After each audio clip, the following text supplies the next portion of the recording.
Aujourd'hui, on va parler d'un sujet fort intéressant et dont je n'ai jamais abordé sur ma chaîne pour le moment. Pourtant, c'est hyper important, notamment pour les parents. Je veux tout simplement parler de l'aspect pratique de la vie étudiante à l'école. Comment est-ce qu'on doit s'organiser lorsqu'on est pris à l'école et lorsqu'on doit y vivre au quotidien? Parce que je vous rappelle que quand on est à l'école santé des armées, on est à l'internat de l'école santé des armées. Donc, est-ce qu'on peut y faire ses lessives? Comment ça se passe pour les douches, le ménage ou encore les repas? C'est des questions auxquelles on va répondre, mais aussi on abordera un autre aspect qui est pour moi très important, comment ça se passe au niveau de l'intimité en tant qu'étudiant au quotidien dans cette école. Est-ce qu'on a des moments pour soi? Est-ce qu'on a des espaces qui sont privés, qui sont propres à nous? Eh bien, je vais répondre à ces différentes questions en me basant sur mes 4 années d'expérience à l'école ainsi que sur le livret d'accueil 2025 qui va du coup bien nous aider et puis nous donner un fil conducteur pour cette vidéo. Je passe rapidement sur cet écran pour vous en dire plus parce que là je suis sur le livret d'accueil 2025, donc c'est ce que doivent prendre les élèves pour 2025, leur trousseau personnel. Il y a du coup certains effets personnels à prendre avant de préparer son intégration à l'école santé des armées. On va les lire rapidement, on va pas s'éterniser dessus et après je vous parlerai de mon expérience et du coup de ce qu'il faut faire, comment il faut se préparer justement pour que cette intégration se passe bien. Donc maillot de bain classique, bonnet de bain, paire de lunettes de piscine, 2 shorts, donc ça c'est pour la tenue de sport, hein. Quand on est à l'école pour le sport, on est tout le temps en short noir, chaussettes blanches et t-shirt de couleur bleu ciel. Alors on aura le droit à partir de la 2e année il me semble de porter d'autres t-shirts, le t-shirt de l'école, le pull de l'école, etc. Mais la base c'est vraiment t-shirt couleur bleu ciel, vous prenez pas la tête, vous pouvez aller à Decathlon pour en prendre, et short noir. Les chaussettes ce sera toujours blanc et après une paire de chaussures de sport classique. Il faudra aussi des chaussures de randonnée, même si bien sûr vous aurez de toute façon de fournis à l'école, une paire de X et une paire de Rangers qui vous accompagneront lors de toutes vos formations militaires et puis la paire de X quand vous serez en treillis dans l'école parce que je crois qu'on ne reçoit pas directement son uniforme bleu qui ressemble à ça et avant on est quand même tout le temps en treillis. Moi mon année on les a eu qu'à partir du second semestre les uniformes bleus.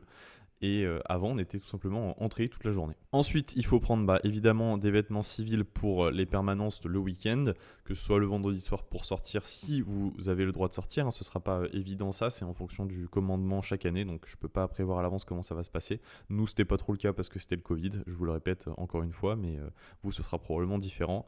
Des sous-vêtements normaux, ton claquette, ça c'est plutôt pour l'aspect pratique si vous êtes en formation militaire pour les douches par exemple. Ensuite, matériel multimédia. Alors, il faut un téléphone avec les données cellulaires et ce que j'ai vu, c'est que normalement, pour les passes, chaque élève se voit attribuer une tablette identique. Alors, c'était pas du tout le cas pour moi quand j'étais en première année. J'ai demandé aux élèves cette année est-ce que c'était le cas, est-ce qu'il fallait toujours prendre un ordi ou est-ce qu'ils avaient vraiment une tablette qui était fournie.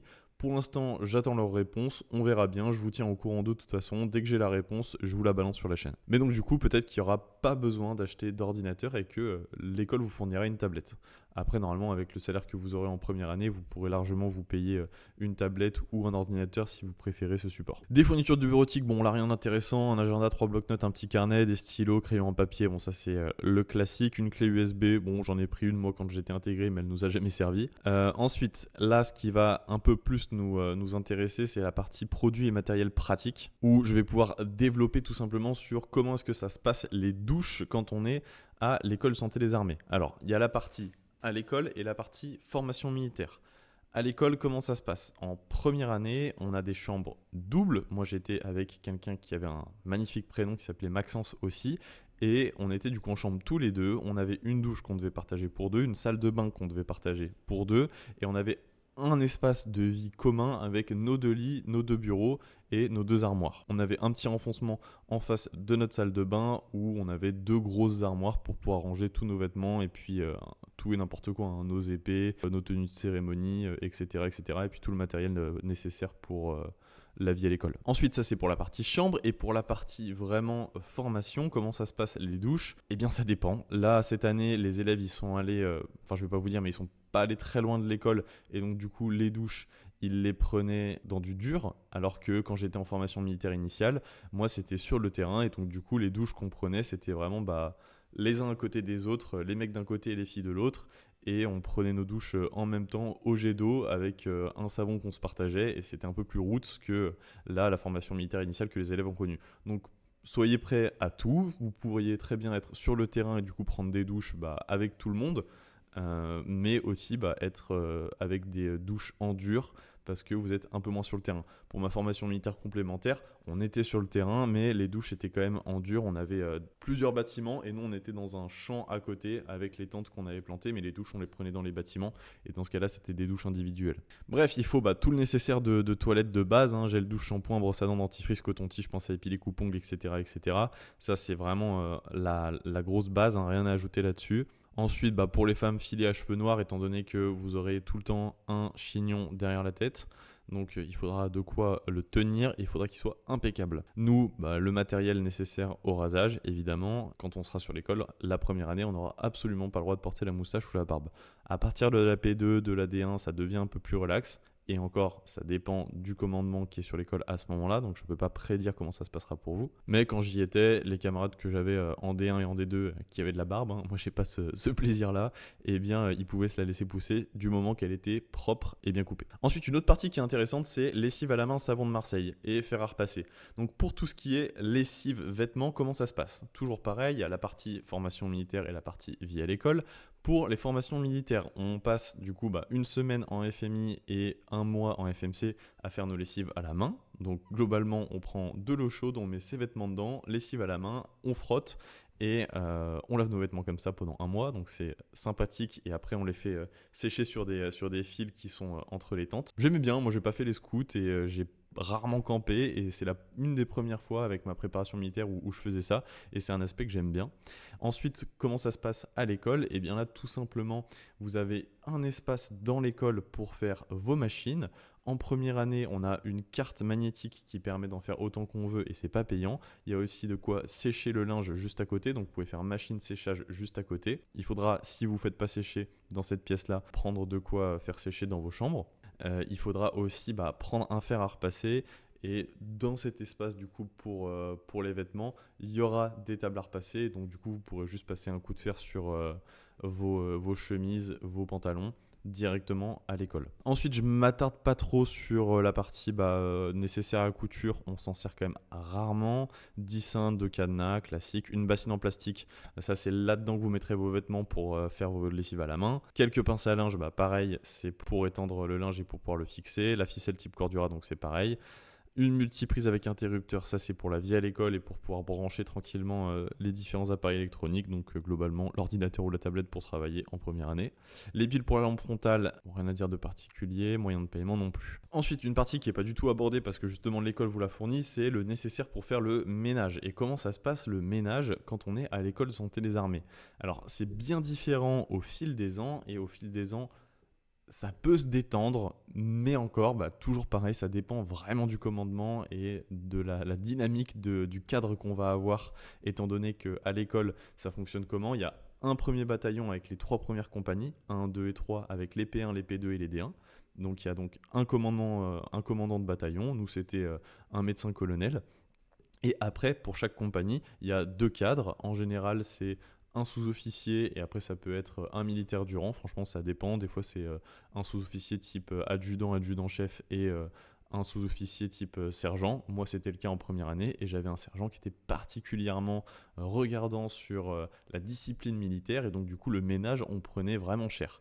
Comment ça se passait le ménage? Eh bien, tous les X temps, donc ça peut être toutes les 3 semaines, toutes les 2 semaines, ce sera marqué sur un grand tableau qu'il y aura juste au niveau des bureaux des différents cadres. Eh bien, il y aura des revues de chambre. Et les revues de chambre, comment ça se passe? La chambre doit être impeccable et les élèves doivent attendre, du coup, par exemple, si la revue de chambre elle est à 10h, à partir de 10h moins 10, on est de chaque côté de la chambre. Donc, il y a la porte qui est là, un élève qui est là, un élève qui est là.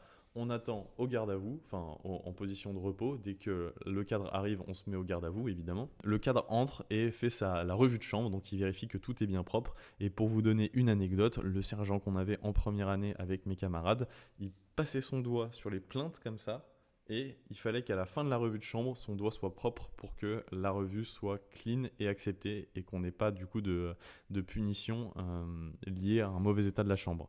Sachant que il fallait que toutes les chambres soient propres, évidemment, puisqu'à l'armée, on prend des punitions collectives et donc que toutes les chambres de tous les camarades soient propres. Donc ce qui se passait en général quand c'était un peu le bordel et qu'il y avait des chambres qui étaient plus dégueulasses que d'autres, c'est que des camarades venaient aider pour nettoyer les chambres qui étaient le plus dégueulasses et qu'il fallait vraiment laver en vitesse parce que des fois on n'avait vraiment pas le temps de se préparer aux revues de chambre et il fallait tout nettoyer le plus vite possible. Voilà pour la partie ménage. Un autre aspect que je voulais aborder, c'est comment ça se passe. Alors pour les chanceux, pour mes Lyonnais qui du coup pourraient avoir leurs parents qui viendraient leur rendre visite souvent, c'était mon cas, je sais que c'est pas le cas de tout le monde, mais du coup les civils n'ont pas le droit d'entrer sur l'école.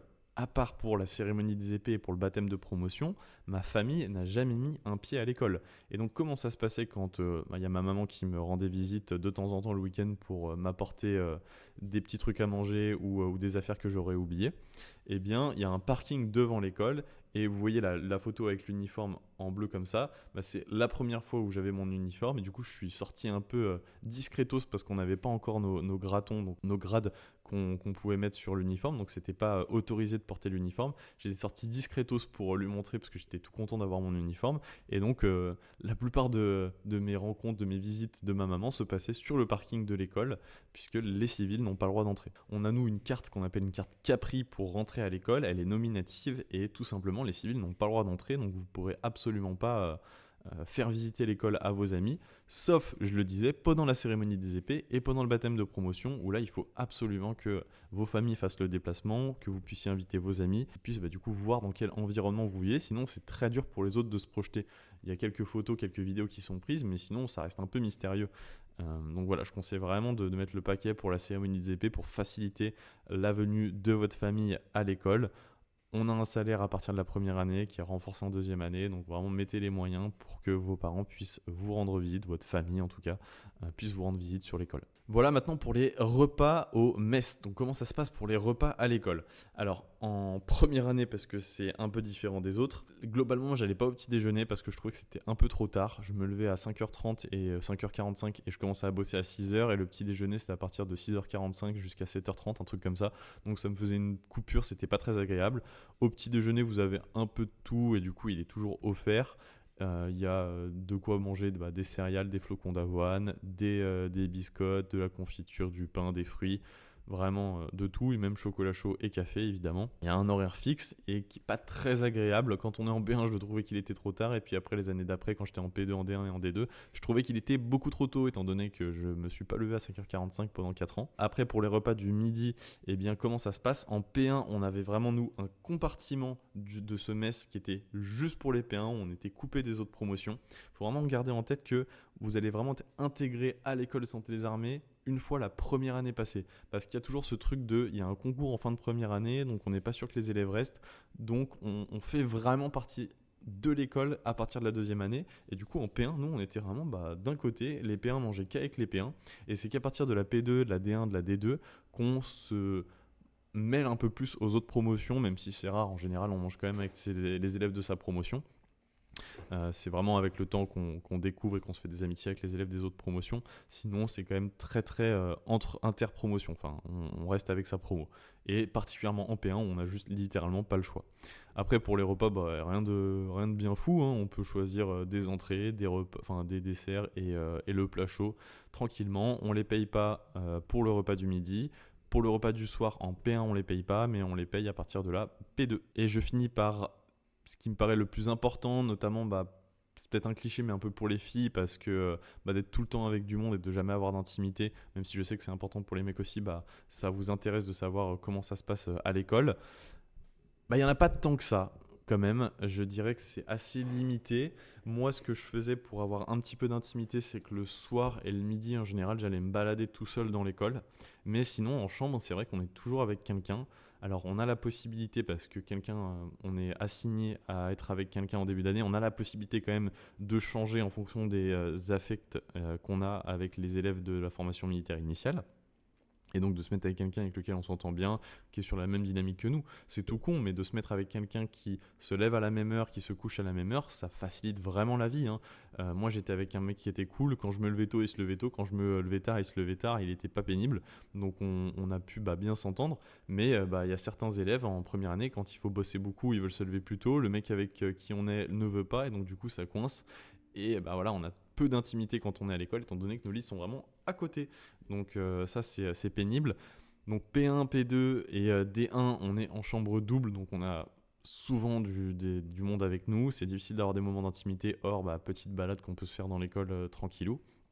À partir de la D2, de la D3 et de la D4, on a des chambres individuelles, donc là ça facilite quand même les choses. Et puis on peut s'externer de l'école, aller se prendre un appartement dans Lyon pour vraiment bah, là être tranquille, même si la plupart des gens le font quand même en coloc. Après, les colocs, ça reste quand même des chambres individuelles, donc on a quand même cette tranquillité. Mais voilà. J'ai pas d'autres choses à ajouter là. N'hésitez pas si vous avez des questions sur comment vraiment se passe l'aspect pratique à l'école, des trucs auxquels j'aurais pas pensé, de me les demander en commentaire. Et soit je répondrai en vidéo, soit je vous répondrai directement en commentaire. Bref, c'était tout pour cette vidéo. Je vous dis à demain pour une nouvelle vidéo. C'était Maxence. Ciao, ciao.